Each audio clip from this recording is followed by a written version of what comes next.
If you haven't already, this video will make you want to get rid of all of your Teflon pots and pans.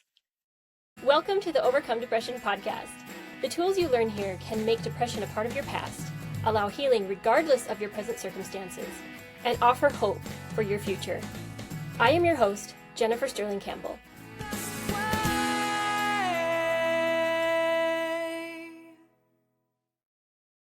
So why get rid of Teflon? What's the big deal?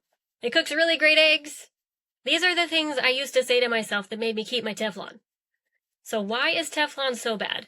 According to thegoodhuman.com, it says that Teflon is the trademark name for the chemical polytrifluoroethylene PTFE.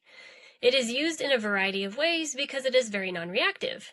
Due to the strength of the carbon fluoride bonds, it's also hydrophobic, meaning that it cannot be wet by water. It is therefore a popular choice for cookware as well as stain-resistant clothes. Interesting. Like school uniforms and stain-resistant carpets. I did not know that. It's also used as a repellent of grease in food wrap. Whoa. And containers including pizza boxes and microwave popcorn bags. So what's the problem? Continues. It's been here since the 1940s, this Teflon thing. So why are we so worried about it? The manufacturers have always advised us that their cookware should not be heated to extremely high temperatures, which is crazy because I know I have burned things before. Tragically, never a good thing, but it happens. And so the idea that this could never happen in the kitchen is just ludicrous.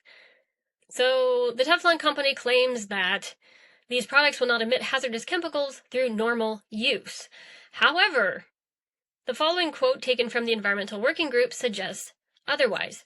In new tests conducted by a university food safety professor, a generic non-stick frying pan preheated on a conventional electric stovetop burner reached 736 degrees in 3 minutes and 20 seconds, with temperatures still rising when the tests were terminated.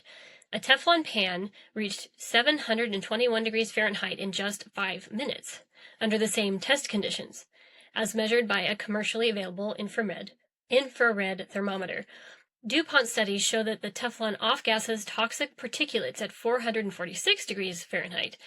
At 680 degrees Fahrenheit, Teflon pans released at least 6 toxic gases, including 2 carcinogens, 2 global pollutants, and MFA, a chemical lethal to humans at very low doses.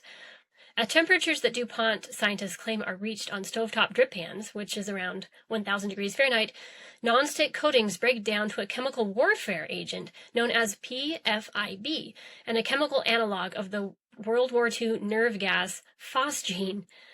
So basically, it's extremely likely that if you use a Teflon pan, at some point you're going to be exposed to these highly toxic off-gassing chemicals, as well as, and dare I say, when you're eating, because most of the Teflon pans that I've seen that are not new have scratches on them. You can see where the Teflon has worn off.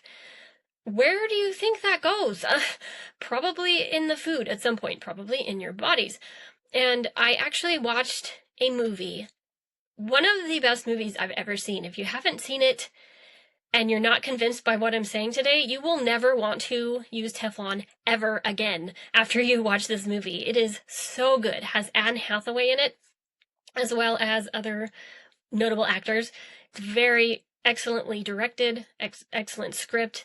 It's a true story, and it's about a man who works for Teflon, who ends up, someone comes to him for help, a farmer who is right next to this Teflon dump site, and he comes to this lawyer for help. And the lawyer realizes the corruptness of the company he's working for and actually begins fighting against them, and it almost destroys him. And it's because of his wife, at least in the movie, and the support he got from his law firm as well, that he was able to persevere and continue and ultimately defeat this massive company, or at least get fair compensation for those who were affected by the Teflon. But the movie ends and it says basically that 99% of the planet is affected by the Teflon, the chemicals that Teflon produced. and it's extremely toxic. So quite a tragic corporate event, a very, very sorry time in history, I suppose, but so awesome that good people are willing to fight corporate corruption as well as political corruption and so forth.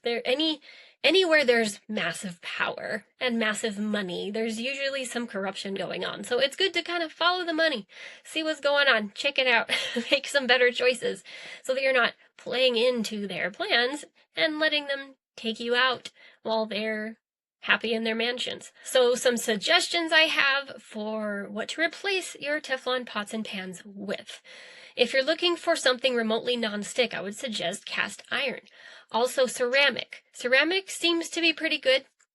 It's not as tough as Teflon, doesn't last as long if you don't really baby it, but it's still a decent option, I believe. Cast iron is been around for so long, and you do have to kind of baby that as well. When you wash it, you don't wash it with soap, and you want to make sure that you're putting grease on it afterwards to keep it looking good. You don't want it to rust. But it's actually quite easy to get eggs and other things that normally stick on, say, stainless steel off of a cast iron pan. I have quite a few. I have some little itty bitty ones and a really great big one. I also have stainless steel. I try to avoid aluminum pans because we don't really need aluminum. There's too much aluminum that we're consuming, or that's ingesting, getting in our bodies through water and so other sources. So I choose not to get aluminum. Stainless steel is an excellent option. Cutco has some amazing pots and pans. I love them. They're quite pricey, but there are lots of options out there for less expensive stainless steel cookware. And a lot of them will have different layers where the layers inside are aluminum and copper, and that's totally okay, as long as it doesn't wear through. So those would be my suggestions. If you cook with stainless steel and you're used to cooking with Teflon, you just have to make sure, and this took me a long time to figure out and to just be patient with, because I tend to be someone who likes to cook things fast and get it done. Don't do that with stainless steel. It's a disaster every time. So make sure that you're cooking on low heat. You let it heat up very slowly, wait for it to heat up, and then cook your meal. Be patient, essentially, and just think ahead. That's all for today. I hope you get rid of your Teflon and that your life is better for it.